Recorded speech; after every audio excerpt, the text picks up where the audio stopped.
Bienvenidos a Medicina de Impacto, el podcast de Medscape en español. Nuestra misión es mejorar la práctica clínica con evidencia actual, perlas y entrevistas con expertos. Nuestros anfitriones, Aldo Jiménez y Alejandro Meraz.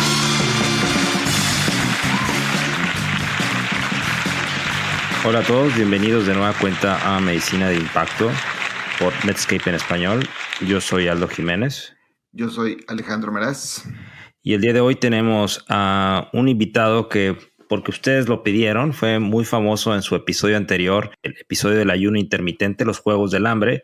Y ahora venimos a hablar de la obesidad, ¿no? El tratamiento farmacológico de la obesidad con el doctor Mauricio Certuche, médico, internista y endocrinólogo. Su handle en Twitter es VeraCertucheMD. Bienvenido, Mau. Hola Aldo, muchas gracias. Alex, muchas gracias por invitarme de nuevo. Yo estoy encantado de regresar acá a platicar con ustedes. Mau, muchas gracias por aceptar nuestra invitación. Y entrando de lleno al tema, tradicionalmente el tratamiento de la obesidad pues son los cambios en el estilo de vida y tenemos otras opciones como es el tratamiento farmacológico en un punto intermedio y en el otro extremo tenemos la cirugía bariátrica. Desde un punto de vista romántico, los cambios en estilo de vida pues son la intervención más efectiva y segura que hay. Sin embargo, en ocasiones existe una disonancia entre la expectativa y la realidad de los resultados que vemos con ella y sobre todo de su mantenimiento. Y por su parte, en el tratamiento farmacológico existe la búsqueda del tratamiento perfecto. Varios han fallado a lo largo del tiempo, tanto en el efecto buscado como con los efectos adversos y han tenido que ser algunos retirados del mercado. Entonces, Mau, ¿nos podrías hablar algo sobre las generalidades del tratamiento farmacológico de la obesidad? Sí, claro que sí. Pues sí, siempre ha existido la necesidad de apoyar a los pacientes con medidas farmacológicas para alcanzar un peso saludable, ayudar a controlar sus comorbilidades y sobre todo evitar que se desarrollen más, ¿no? Si son pacientes que ya tienen IMCs arriba de 27, como manejan la mayoría de los estudios, y ya empiezan a tener comorbilidades asociadas a la obesidad, como diabetes, hipertensión, apnea obstructiva del sueño, es cuando todos debemos de pensar en ayudarlos con un tratamiento farmacológico, ¿no? Los tratamientos farmacológicos son algo que se agrega al manejo de la obesidad, ¿no? No podemos simplemente recibir al paciente con obesidad y enviarlo con una receta de un medicamento sin invertir tiempo en su educación, en aconsejarle una adecuada alimentación, en organizar un plan para su seguimiento y en aconsejar un buen plan de actividad física, ¿no? Como que todas estas cosas se tienen que combinar para que el tratamiento farmacológico sea efectivo, ¿no? Todos los estudios que se han hecho con los fármacos que conocemos hoy en día que están a la venta o que incluso ya dejaron de estar a la venta por cuestiones de seguridad, todos los estudios incluyeron cambios en el estilo de vida, una adecuada dieta, actividad física, terapias psicológicas, conductuales. Entonces, eso es una de las primeras cosas que me gustaría dejar muy claro, que son ayudantes al tratamiento de la obesidad y no tanto la base del tratamiento de un paciente con obesidad, ¿no? Desde varios siglos se viene estudiando y se viene intentando ayudar a las personas a bajar de peso. Realmente lo que más tiempo tiene son la mayoría de los simpático-miméticos, estimulantes o análogos de anfetaminas que desde tiempos antiguos se sabe que suprimen el apetito. Entonces, ya desde los años 20, 40 se viene utilizando varias combinaciones de estos análogos para intentar suprimir el apetito de las personas y ayudarlas a continuar con un plan de alimentación. Sin embargo, conforme fue avanzando el tiempo, empezamos a ver que había varios efectos adversos de estos medicamentos y que había que titular muy bien la dosis, porque como son estimulantes y pueden producir aumento de frecuencia cardíaca, hipertensión arterial, pues había personas que experimentaban muerte súbita o algunos trastornos psiquiátricos asociados al exceso de estos medicamentos y su potencial adictivo, ¿no? Entonces ya fue cuando se empezó a regular un poquito más las preparaciones, las dosis, y de los aprobados ahorita por la FDA y que están a la venta incluso también aquí en México, el más antiguo sería la fentermina, que se aprobó desde 1959, ¿no? Y se utiliza todavía hoy en día y está disponible y es de las más prescritas para la pérdida de peso. Oye Mau, voy a regresar un poquito. Pues, hablábamos de las opciones de tratamiento, ¿no? Que íbamos desde los cambios de estilo de vida, el tratamiento farmacológico y la cirugía. En cuanto a los cambios de estilo de vida, no lo sé si tengas tú la misma opinión. A mí de pronto, claro que es la piedra angular, sin embargo, en la realidad los efectos a largo plazo son difíciles de mantener y las reducciones no siempre son tan espectaculares como las esperaríamos. O sea, son muy diferentes la expectativa de la realidad. Cuando vemos los ensayos clínicos donde los comparan estos cambios con los fármacos, pues vemos que se logra perder 5 o 7% de peso corporal. Ahora, ¿qué opinas tú de la terapia farmacológica?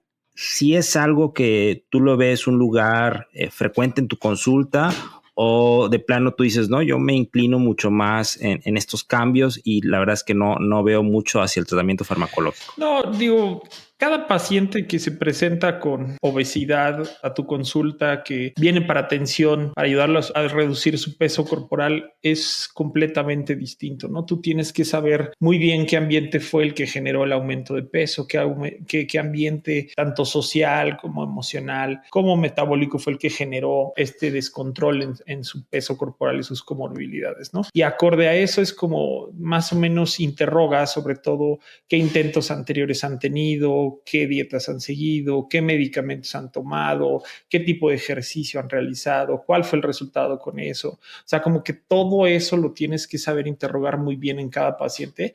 Y el tratamiento farmacológico sin duda ocupa un lugar importante en mi consulta y en la atención de los pacientes porque les ayuda a ver resultados más rápido, a sentirse un poquito más motivados, a no solamente dejar como todo depende de qué tanto se apeguen a su plan de alimentación, los ayuda a sentir un poquito más de saciedad, entonces eso los apoya a continuar el plan de alimentación que han intentado, se motivan a continuar haciendo ejercicio, pero sin duda alguna la mayoría de los pacientes que yo veo, aparte de hacer mucho énfasis en la cuestión de alimentación, que también tiene que ser muy personalizada, sin duda abordamos el tema farmacológico, les expongo cuáles son las opciones, por cuál yo optaría, cuáles son los efectos colaterales, los costos, y ya entre los dos tomamos una decisión de iniciarlo o no el medicamento.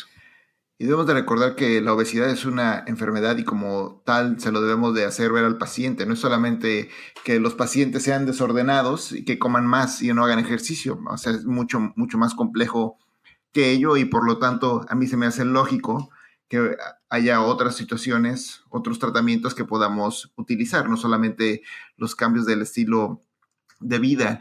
Y también a mí me gusta mucho el enfoque que seguramente tú tienes, Mau, porque si no lo has hecho saber, que se pueden matar dos pájaros de un tiro, ¿no? Y elegir el tratamiento que más le convenga al paciente. Por ejemplo, si tiene diabetes, pues fármacos que lo van a hacer perder peso en lugar de fármacos que le van a hacer ganar peso. Por otro lado, muchos pacientes también tienen fármacos que los hacen ganar peso, sobre todo fármacos psicotrópicos. ¿Cómo tú lidias con esa situación?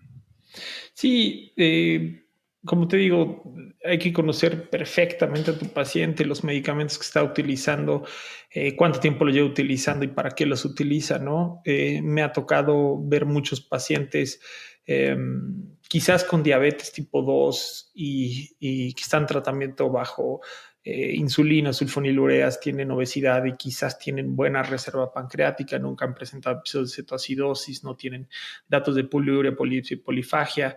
Al contrario, presentan episodios de hipoglucemia que los obligan a comer más y eso los ha subido más de peso. Entonces, esas son oportunidades invaluables que tienes con cada paciente para empezar a modificar también esos tratamientos. Si tiene tiazolinedionas que también lo suben de peso, algunos antihipertensivos que limitan un poquito la pérdida de peso, sobre todo los beta bloqueadores. Pero claro, o sea, no puedes quitar todo y iniciar o cambiarlo inmediatamente, ¿no? Tienes que tomar mucho en cuenta cuánto tiempo lleva y para qué está recibiendo el tratamiento, ¿no? Si es un paciente con hipertensión y diabetes y está recibiendo, por ejemplo, propranolol, que es el beta bloqueador que más se asocia a ganancia de peso, pues entonces lo puedes empezar a disminuir para irlo retirando gradualmente y sustituirlo por otro medicamento que quizás les ayude a controlar la presión sin que les vaya a generar problemas en cuanto a la pérdida de peso, ¿no? Todo eso lo tienes que saber. Igual muchos pacientes tienen comorbilidades psiquiátricas y ahí sí yo en lo personal me pongo en contacto con su psiquiatra para intentar negociar o buscar alguna alternativa si están utilizando medicamentos antidepresivos, tricíclicos, la paroxetina, por ejemplo, el citalopram, imipramina se asocian a más ganancia de peso, o algunos antipsicóticos, ¿no? Olanzapina, risperidona, que hay otras opciones que son un poquito más neutras con el peso, ¿no? Como el haloperidol o la ciprasidona, o por ejemplo, ahorita ya nos vamos a adentrar un poquito más en el bupropión, que también es un medicamento que es antihipertensivo y que puede ayudar y empezar a tratar tanto la obesidad como la comorbilidad que el paciente está teniendo. Sí, exactamente como nos comentas, pues no es solamente una misma receta para todos, sino es individualizar muy bien de acuerdo a la historia del paciente, a los fármacos que está consumiendo, etcétera. Pero como tal, Mau, ¿en quién particularmente están indicados el tratamiento farmacológico para obesidad? ¿Y qué fármacos aprobados existen? ¿Por quién están aprobados esos fármacos y con cuáles de esos contamos en nuestro país? Bueno, el tratamiento médico para la obesidad está indicado en todos los pacientes con IMC arriba de 30 o IMC arriba de 27 con una comorbilidad asociada a su adiposidad o a su peso, ¿no? En todo este grupo de pacientes, en conjunto, como les digo, con las intervenciones conductuales de alimentación y ejercicio, está indicado el tratamiento farmacológico. ¿Cuáles opciones tenemos disponibles? Son varias. Está como digo, la fentermina solita, que está aprobado por la FDA, está disponible a la venta en México. El Orlistat, igual, que es el medicamento para el tratamiento de obesidad, para disminuir de peso, con estudios a mayor plazo, ¿no? Tienen estudios por 4 años de seguimiento, que es el CENTOS. Ese igual está aprobado por la FDA, está disponible en México, está de hecho así over the counter, la preparación. Está fentermina topiramato en conjunto como tratamiento, ¿no? Ya habíamos platicado que la fentermina estaba aprobada para corto plazo, 3 meses, pero fentermina topiramato ya está también aprobada por la FDA para tratamientos más largos. El seguimiento ese fue cerca de 2 años, nada más que es una preparación que está en conjunto. Viene en una sola pastilla y aquí en México no se encuentra disponible, se encuentran disponibles aparte, ¿no? Está el topiramato aparte y la fentermina aparte. Sin embargo, pues el utilizar los medicamentos aparte no ha sido estudiado por ninguna publicación, pero se encuentran aparte y se utilizan como off-label también de esa forma. Está bupropión naltrexona, igualmente se encuentran en una misma píldora, se llama Contrave, está disponible en Estados Unidos, está aprobado por la FDA y está a punto de estar disponible aquí en México también. Entonces ese ya no tardamos en poderlo prescribir. Por otro lado, tenemos otros medicamentos que quizás ya son un poquito más familiares para nosotros, que son los agonistas de GLP-1. El que está aprobado por la FDA para el tratamiento de obesidad es liraglutide, ¿no? Que se encuentra a dosis mayores a las que se utiliza para diabetes tipo 2. En diabetes tipo 2 se utiliza a 1.8 miligramos al día. Para obesidad se encuentra aprobado a la dosis de 3 miligramos al día. Pero en esa brecha de dosis, muchos pacientes tienen dosis menores porque no alcanzan a tolerar las dosis tan altas y de todas formas tienen buenos resultados con respecto a la pérdida de peso. Está disponible en México. Se utiliza para tratar obesidad y que alcanza las dosis de 3 miligramos la pluma de administración es el Saxenda, y el que está disponible para el tratamiento de diabetes, que son a dosis más bajitas, es el Victoza, ¿no? El otro que está emergiendo con evidencia muy importante y muy reciente es el semaglutide, sobre la inyección semanal de semaglutide, que es otro agonista GLP-1, que recientemente se publicó los resultados del STEP 1 en el New England y del STEP 2 en Lancet, en donde el STEP 1 se utilizó en pacientes con obesidad sin diabetes y el STEP 2 ya con diabetes, y arrojó resultados francamente impresionantes. Todavía no está aprobado para su uso como tratamiento de obesidad, solamente para diabetes, pero no tardamos en ver esa aprobación. Realmente está disponible aquí en México, tiene muy buenos resultados, pero pues ahí tiene el problema del costo, ¿no? Excelente, o sea, ya en México tenemos prácticamente todos los medicamentos para ayudar a nuestros pacientes a perder peso. Y en esta pérdida de peso, Mau, ¿cuál es la meta? ¿Cuántos kilos en cuántos meses y cuánto tiempo puedes dejar estos medicamentos? Bueno, ese es muy buena pregunta. Realmente ahorita estamos empezando a manejar el concepto de peso saludable, y es el peso en el cual mejoran las comorbilidades asociadas a la obesidad, y lo que se ha demostrado también en los estudios que ayuda a prevenir el desarrollo de las comorbilidades asociadas a obesidad. Típicamente tenemos un punto de referencia, que es si vas a utilizar un fármaco para tratar la obesidad, ya acorde al análisis de tu caso y como tú crees que mejor se benefician los pacientes, vas a empezar el medicamento y lo vas a titular a la dosis, pues a la dosis más efectiva tolerada en un plazo de 3 meses, ¿no? Si en un plazo de 3 meses tú alcanzas una pérdida ponderal entre el 3 y el 5%, dependiendo de cuál molécula es la que estemos hablando, pero básicamente todas van al 3-5%, lo consideras como respondedor y puedes continuar el tratamiento. Si tu paciente no pierde 5% de su peso corporal en los primeros 3 meses, dependiendo de dónde lo leas, pero te recomiendan cambiar de fármaco o agregar un segundo fármaco al tratamiento de este paciente, ¿no? Pero ese es como el primer escalón que nosotros nos topamos, que es a los 3 meses buscamos una pérdida de peso del 5%. Y saber que con un fármaco hasta antes, semaglutide, realmente los estudios que mejores resultados arrojaban pérdidas ponderales de entre el 3 y 10%, algunos llegaban hasta 11%, dependiendo la población y qué fármaco estamos estudiando, pero esas son las expectativas que nosotros buscamos al iniciar un tratamiento y titularlo a la dosis óptima. Estamos esperando más o menos alcanzar unas pérdidas ponderales entre esas cifras que les comento. Muy bien, Mau. Nos comentabas hace un momento que tú platicabas con los pacientes sobre los pros y contras de cada fármaco.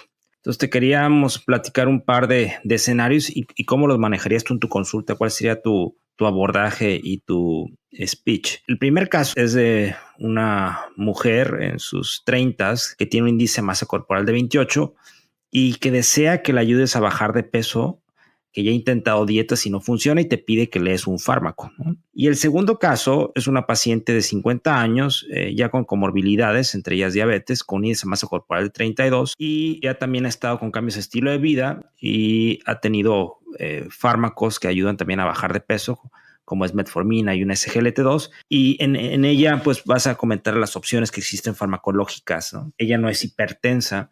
¿Cómo abordarías estos casos, Mau?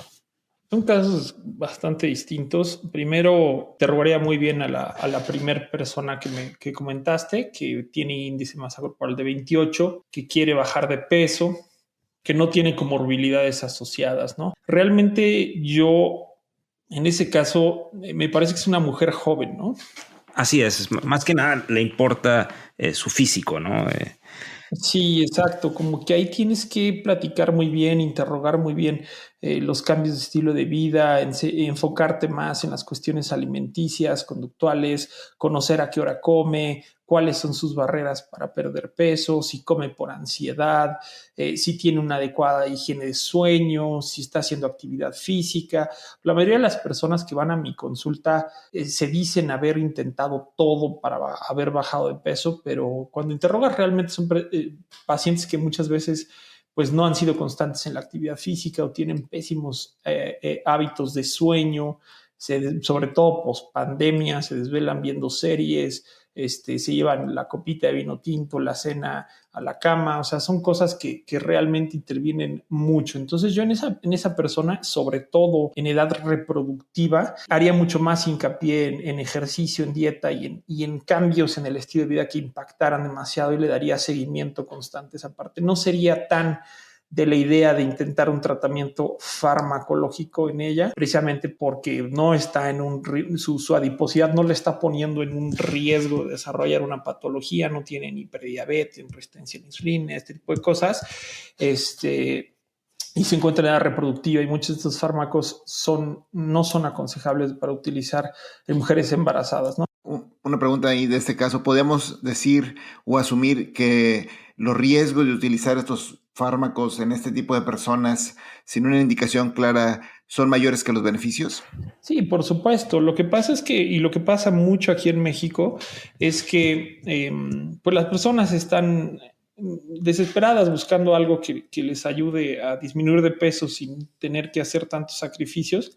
Y escuchan de varios medicamentos, van y buscan suplementos a diferentes lados y buscan estos remedios milagrosos, cuando realmente, uno, los remedios milagrosos son bastante peligrosos y ya nos adentraremos en ellos, y dos, los fármacos para el tratamiento de obesidad pues se estudiaron en una población con obesidad o con sobrepeso, con riesgo o con una comorbilidad asociada, ¿no? Entonces quizás no vayan a tener el mismo efecto en ellos y simplemente los expongan a los efectos colaterales. Claro.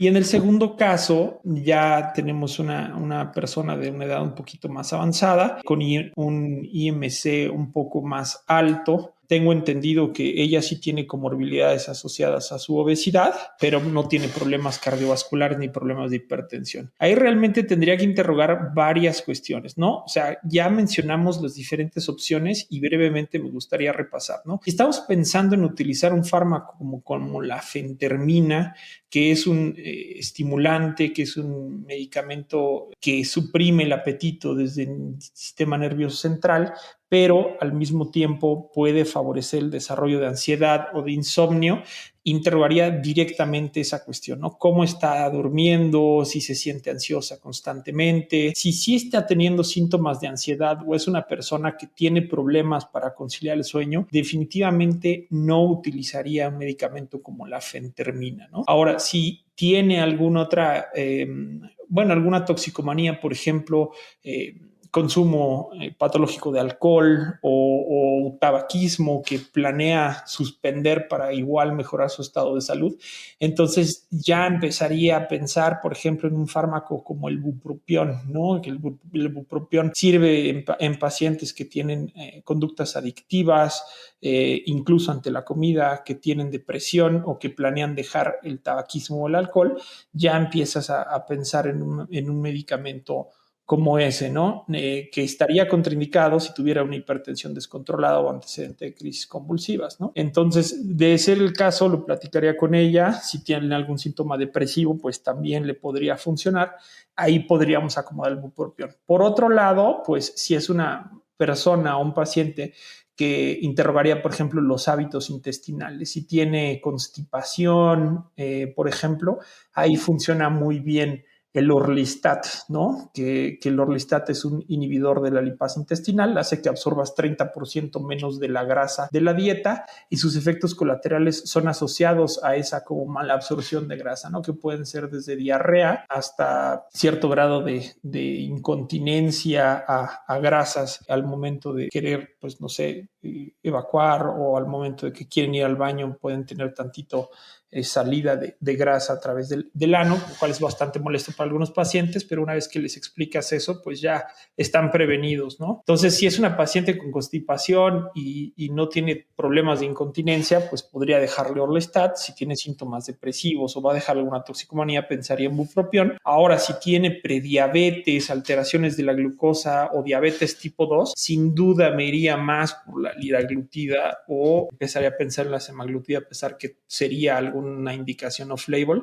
Serían buenos medicamentos. También habría que ver el alcance de su cartera, porque pues estos medicamentos, a pesar de que han demostrado, por ejemplo, en la liraglutida en pacientes que tienen riesgo de desarrollar diabetes, el desarrollo de diabetes a 3 años con uso de liraglutide es prácticamente menos de la mitad comparado con placebo. Entonces, ese super beneficio lo aprovecharía en personas que tuvieran prediabetes o resistencia a la insulina, pero sí tendría que ver cómo está la cuestión económica.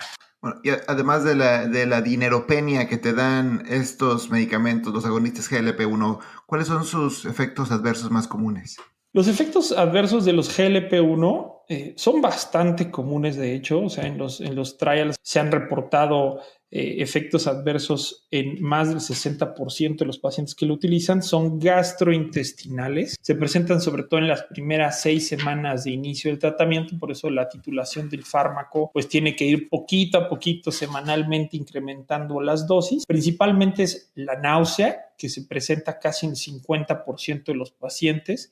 El vómito, que también se puede llegar a presentar más o menos en el 15% de los pacientes, y diarrea, que también se puede llegar a presentar hasta en el 30% de los pacientes, ¿no? Estos síntomas gastrointestinales son muy comunes, se presentan asociados a uno de los mecanismos de acción, que son la disminución del tiempo, el vaciamiento gástrico, más bien aumenta el tiempo del vaciamiento gástrico, o sea, disminuye un poquito ese vaciamiento, entonces sienten esa plenitud postprandial importante asociada a náusea.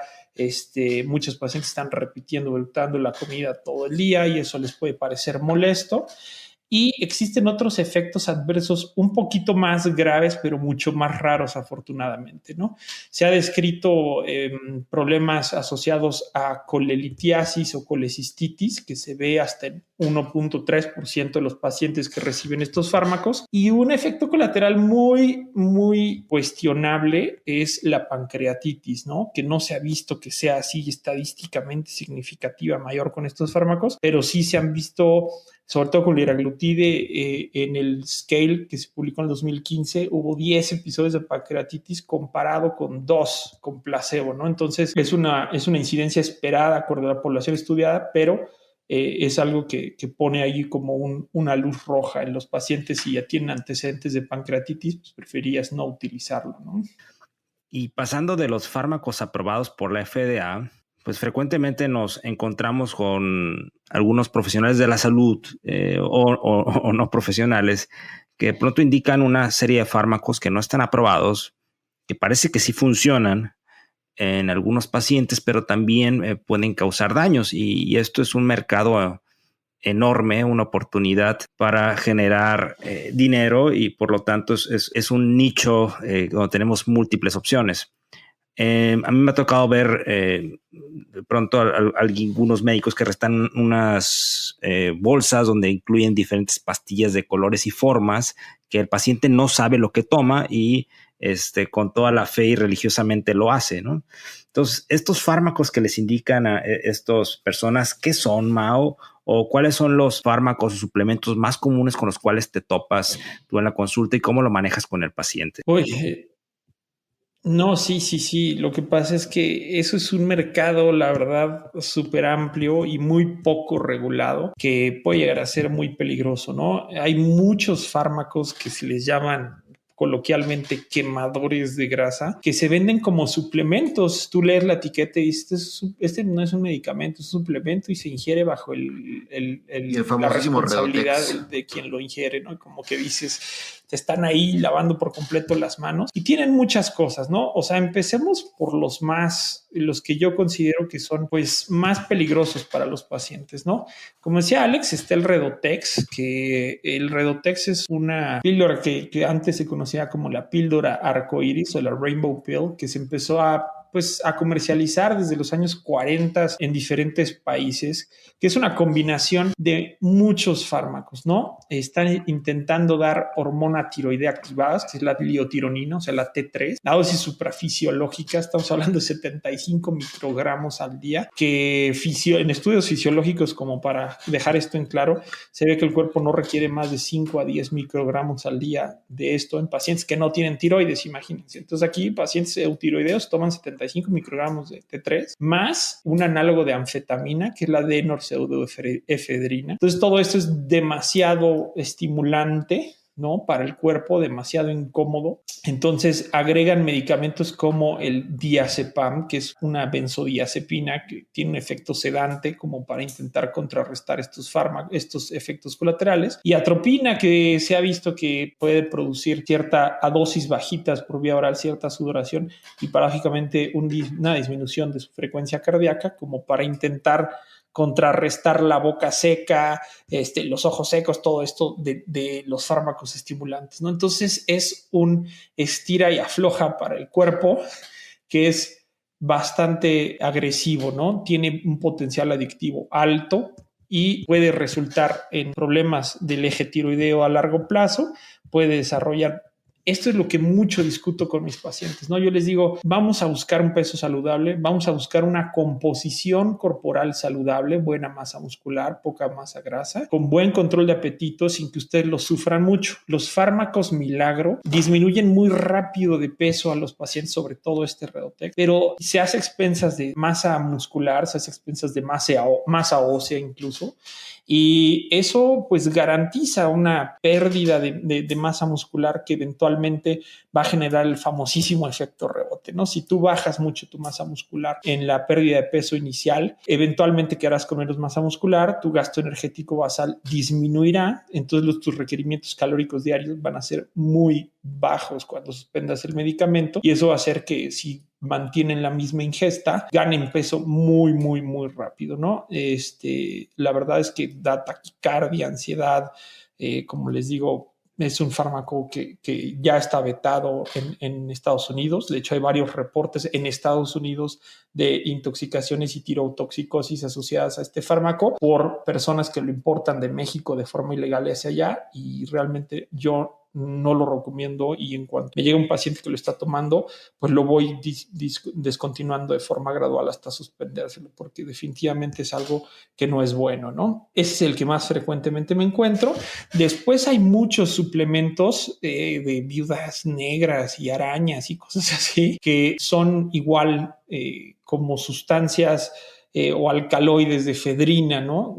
Son medicamentos que son simpático-miméticos, son medicamentos que son estimulantes, que aumentan la termogénesis, o sea, aumentan el calor corporal y el consumo de energía para generar calor y disminuyen el apetito. Pero, por ejemplo, estos medicamentos derivados de la efedrina ya en Estados Unidos fueron prohibidos a la venta desde el 2004 porque se vio que aumentaban mucho la frecuencia cardíaca, la presión arterial, y que se asociaban eventos vasculares cerebrales y muerte súbita, ¿no? Entonces, mucha gente los toma como en un intento de pérdida de peso, pero ya se ha visto que tienen este tipo de problemas, y definitivamente pues no lo recomendaría, mucho menos en personas comórbidas y de edad más avanzada o que padezcan problemas de ansiedad o de insomnio, ¿no? Y después hay otros suplementos un poquito menos nocivos, pero que tampoco tienen ningún grado de evidencia, ¿no? Extractos frutales, tés, la famosísima alcachofa, ¿no? Algunos tés de piña, que realmente en estudios murinos se ha visto que pueden estimular X o Y molécula asociada a pérdida de peso, que pueden ser supresores de apetito o inhibidores de lipogénesis, pero en estudios humanos nunca se ha demostrado, ¿no? Nunca se ha demostrado con ninguno de estos extractos, ni de la garcina camboya, ni la alcachofa, ni todo esto. Realmente, o sea, yo siempre les comento, no, o sea, para pérdida de peso, no, o sea, acaso la carnitina, la L-carnitina, que muchas personas la llegan a tomar o vienen algunos suplementos para perder peso, se ha asociado en pérdidas ponderales que nunca han sido mayores a 1.3 kilos en algunos estudios, ¿no? Pero en todos estos suplementos, lo más importante de todo es que sí hay reportes de cardiotoxicidad, de hepatotoxicidad, y no hay estudios a largo plazo que aseguren su seguridad. Entonces, realmente son mercados muy socorridos, pero que tienen muy poca evidencia, y que yo desaliento mucho a mis pacientes para continuar tomándolos porque no creo que sean seguros para ellos. Clarísimo. Digan no al Redotex. Oye, yo tengo dos preguntas extras. Una, nos dijiste que en México no hay, supongo que en Latinoamérica tampoco, fentermina y topiramato, pero ¿se vale darlas por separado a las dosis recomendadas? Es una pregunta muy difícil de contestar porque científicamente no está probado. O sea, no hay ningún estudio que demuestre que dar las versiones por separado puedan simular los efectos benéficos de la molécula en conjunto o del fármaco en conjunto, ¿no? Sin embargo, pues la fentermina se ha descrito sola y hay preparaciones aquí en México que están en 15 miligramos. Hay una preparación igual en 8 miligramos que son dosis bajas y óptimas que se pueden utilizar.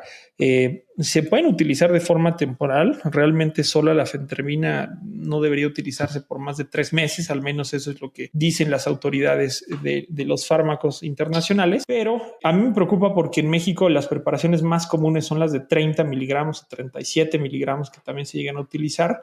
Y son dosis un poquito más altas que pueden generar más efectos colaterales. Entonces, eso es algo que hay que tomar en cuenta. Si se piensa usar, que se puede usar porque hay evidencia, se puede dar las dosis bajitas, buscarla de 8 o 15 miligramos y que el paciente poquito a poquito se vaya adaptando. Y el topiramato per se está estudiado solo en pacientes que tienen trastorno por atracón o binge eating disorder, ¿no? Se ha visto que disminuye mucho estos cravings o estos antojos o esta forma compulsiva de comer.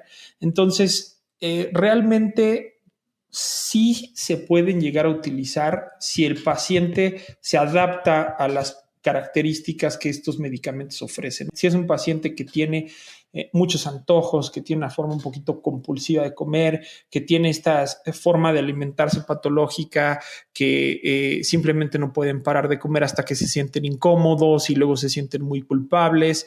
Esos pacientes se benefician de topiramato y son pacientes que constantemente están sintiendo hambre y, por ejemplo, están dispuestos a seguir un plan de alimentación restringida en tiempo, como ayuno intermitente y todo eso, los puedes ayudar con un fármaco anorexigénico como la fentermina. Entonces, de esa forma, yo buscaría encontrar al paciente adecuado y empezaría con las dosis más bajas y con una valoración constante, ¿no? Los pacientes que estás dando un medicamento para pérdida de peso, que tienen obesidad, realmente los tienes que estar siguiendo mínimo mensualmente por los primeros 6 meses, ¿no? Mínimo, ¿no? O sea, el seguimiento intensivo se habla de 14 visitas en 6 meses, pero muchas de ellas pueden ser pues, por teléfono o así, pero sí tienes que estar muy pendiente de qué síntomas desarrollan, que no vayan a ser pacientes que tengan, como les repito, ansiedad, insomnio, enfermedad cardiovascular. Y, por ejemplo, pacientes que tienen migraña, por ahí también pues el topiramato puede ayudar como profilaxis. Entonces ya estás ahí matando varias pájaros de un tiro. Entonces yo sí los he utilizado por separado para tratar pacientes, pero busco que tengan las características que se benefician de cada preparación. Oye, Mau, de contraindicaciones absolutas de los diferentes medicamentos que nos has dicho, ¿cuáles dirías tú que son las más importantes que no se nos deben escapar antes de prescribir? Ok. Primero que nada, me iría de los análogos de GLP-1. Una contraindicación absoluta es antecedente de cáncer medular de tiroides en el paciente o en un familiar de primer grado o neoplasia endocrina múltiple tipo 2. Esa es una contraindicación absoluta para el uso de un análogo GLP-1. Esto está derivado de algunos estudios murinos que se ve que aumenta la calcitonina y las células parafoliculares C de la tiroides. No se ha demostrado en humanos, pero sí lo que sea que tenga que ver con este tipo de tumores, es preferible no utilizarlos. Es mucho más el riesgo que beneficio, ¿no? Otra contraindicación absoluta sería un paciente que tiene hipertensión descontrolada o que tiene antecedente de epilepsia o crisis convulsivas. No utilizaría el bupropión, ¿de acuerdo? Sí sería una contraindicación absoluta. O en pacientes muy jóvenes, sobre todo menores de 25 años, el bupropión se ha asociado aumento de ideación suicida, ¿no? Entonces, eso sí sería como de tomar muy en cuenta antes de prescribirlo. Yéndonos hacia fentermina topiramato, hablando del topiramato específicamente, yo me iría que sea una mujer embarazada, obviamente, y si es una mujer en edad reproductiva, sí tomo yo pruebas de embarazos mensuales, aunque sean las pruebas de orina, como para estar muy pendientes si es que, porque al bajar de peso muchos pacientes que tienen pues ovario poliquístico así vuelven a ovular muy bien y se embarazan muy rápido. Entonces hay que hablarlo muy bien con estos pacientes, incluso pues buscar algún método anticonceptivo que no les aumente peso, como algún DIU liberador de levonorgestrel.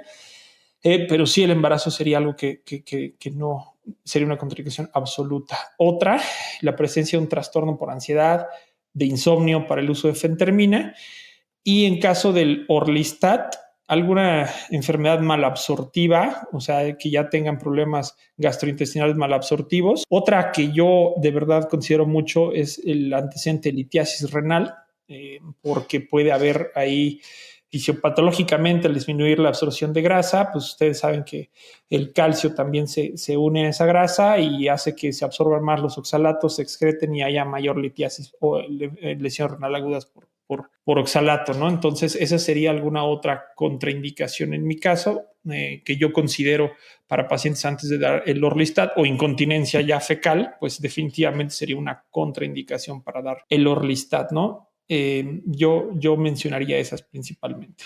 Recapitulando, Mauricio, nos hablaste del lugar que tienen la terapia farmacológica en el tratamiento de la obesidad, de las opciones aprobadas por la FDA y de las cuales contamos en México con la mayoría de ellas, y también sobre la chamanología, ¿no? Sobre los fármacos no aprobados que de pronto utilizamos que tienen mayores riesgos que beneficios y muchos de ellos no tienen un beneficio aprobado.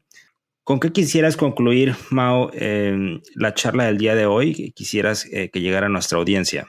Me encantaría concluir diciendo que la obesidad es una enfermedad muy difícil de tratar. Realmente necesitas utilizar todas las herramientas disponibles para mejorar el estado de salud de tu paciente. Como les digo, de estos fármacos no se dan nada más como para quitarte de encima al paciente, es para utilizar en conjunto con una adecuada alimentación, utilizar en conjunto con un buen plan de ejercicio, porque si las das solas, realmente su efectividad va a ser mucho menor. Hay varias opciones, no duden en utilizarlas en conjunto con todas las demás medidas. Acuérdense que una adecuada alimentación sostenible a largo plazo con buena actividad física es lo que más se asocia a conservar el peso perdido, ¿no? Porque yo le digo mucho a mis pacientes, bajarlo de peso rápido no es difícil, bajarlo de peso rápido cualquiera lo hace incluso a costa de su propia salud. Lo más importante mientras estemos bajando de peso es irnos enfocando en mantenerlo. Entonces, considerar los efectos colaterales, considerar el costo de los medicamentos y considerar que pueden ayudar a motivar más al paciente mientras se va adaptando a un plan que pueda seguir a largo plazo, ¿no? O sea, no pensar en los kilos que va a perder rápidamente, pensar más que nada en que sea algo constante y que pueda mantener a largo plazo, porque si no la intervención va a carecer de efectividad tarde o temprano. Esto fue Medicina de Impacto. No se olviden de suscribirse y calificarnos. Recuerden, el objetivo de este podcast es meramente educativo y no es equivalente a un consejo médico.